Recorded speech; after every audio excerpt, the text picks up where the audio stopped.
Hello mga ka-farmers! Welcome back to my channel!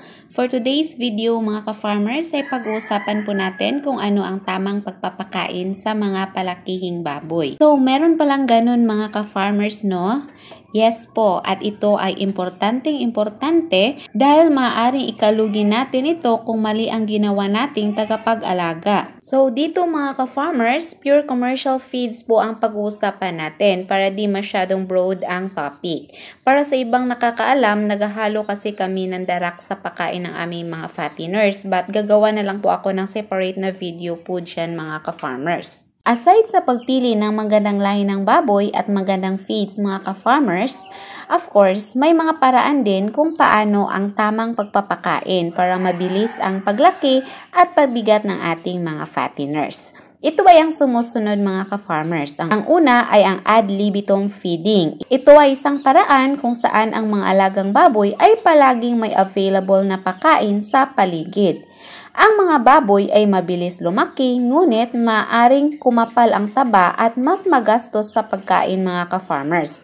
Usually, sa malalaking farms ang nag-apply nito mga ka-farmers dahil less hassle siya. Di na palaging maglalagay ng pagkain. Ito kasi yung gumagamit ng automatic feeders mga ka-farmers. Yung sa nakita ko mga ka-farmers, maglalagay lang po ang caretaker ng isang sakong feeds or depende sa capacity ng feeder at mag-refill lang po sila if ever mauubos na po yung andun sa feeder.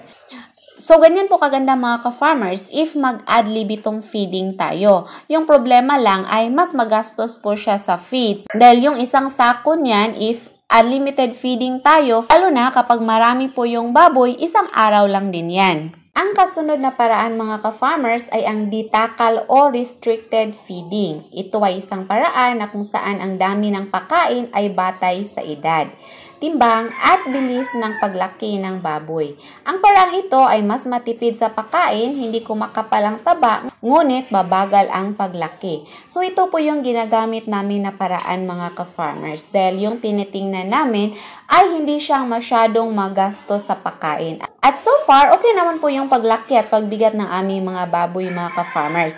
Isa din kasi sa rason dahil hindi kami makagamit ng ad libitum feeding dahil wala kaming automatic feeder dahil kakaunti lang din yung mga baboy na inalagaan namin. So, mas preferred po namin or mas bagay po sa amin yung restricted na feeding. Merong iba na sumusunod sa feeding guide sa feeds na binibigay nila kasi meron naman talagang kanya-kanyang feeding guide ang mga feeds, mga ka-farmers. Pero yung sa amin, hindi na po kami nakasunod ngayon dahil merong time, pag-abot ng grower stage na aming mga baboy, ay maghahalo na po kami ng darak ng mais, mga ka-farmers.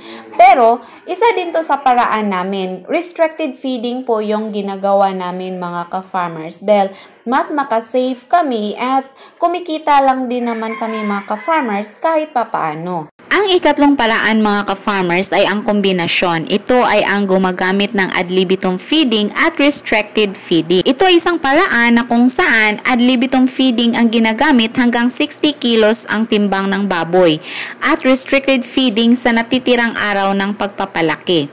Sa sistemang ito mga ka-farmers, mas mabilis ang laki ng baboy kaysa restricted feeding.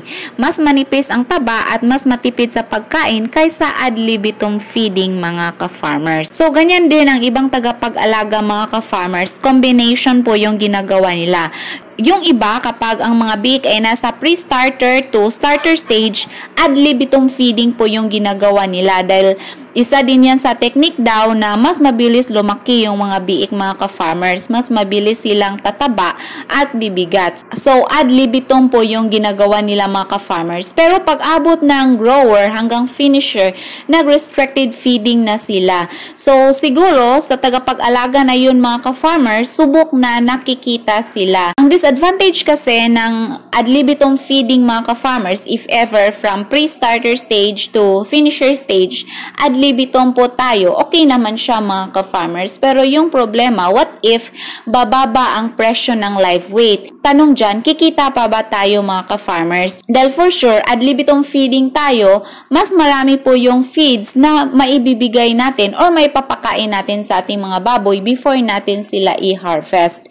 So, yan po yung problema mga ka-farmers. If ever, bababa po yung presyo ng live weight dahil hindi naman po stable yung presyohan mga ka-farmers. That's why sa ibang farms, combination po yung ginagawa nila dahil for them, kikita sila mga ka-farmers. Pero sa mga maliliit lang na mga magbababoy, tulad namin, mga backyard hog raisers, of course, we prefer restricted feeding mga ka-farmers dahil mas makasave po kami. Then, kumikita naman kami mga ka-farmers, ngunit hindi lang siguro ganun kalaki sa mga malalaking farms na yung ginagawa nila ay unlimited feeding. So, depende na po sa hog raiser mga ka-farmers kung saan po ba siya comfortable, sa ad libitum feeding ba, sa restricted feeding, or sa kombinasyon. Depende po kung saan sila kumikita mga ka-farmers. So, sana po ay ang video ito makatutulong sa inyo, lalo na yung mga gustong magsimula mga ka-farmers. Sana po ay nabigyan ko kayo ng ideya na mag-decide kung ano bang klase or ano bang paraan sa pagpapakain ang gawin nyo mga ka-farmers if ever mag-aalaga na po kayo. Pero ito po yung dapat ninyong tandaan mga ka-farmers. Gawin nyo po kung saan kayo kumikita. Dahil yun naman po yung target natin or yung goal natin kung bakit tayo nagninegosyo ng babuyan. Kung saan tayo comfortable at kung saan po tayo kumikita mga ka-farmers. So, yan lamang po sa ngayon mga ka-farmers. Please do subscribe para kayo po ay palaging updated sa ating mga bagong farming tutorials. Huwag nyo din pong kalimutan na mag-like, comment at share para malaman din na iba nating mga ka-farmers. Thank you for watching. Happy farming. God bless everyone. Bye-bye.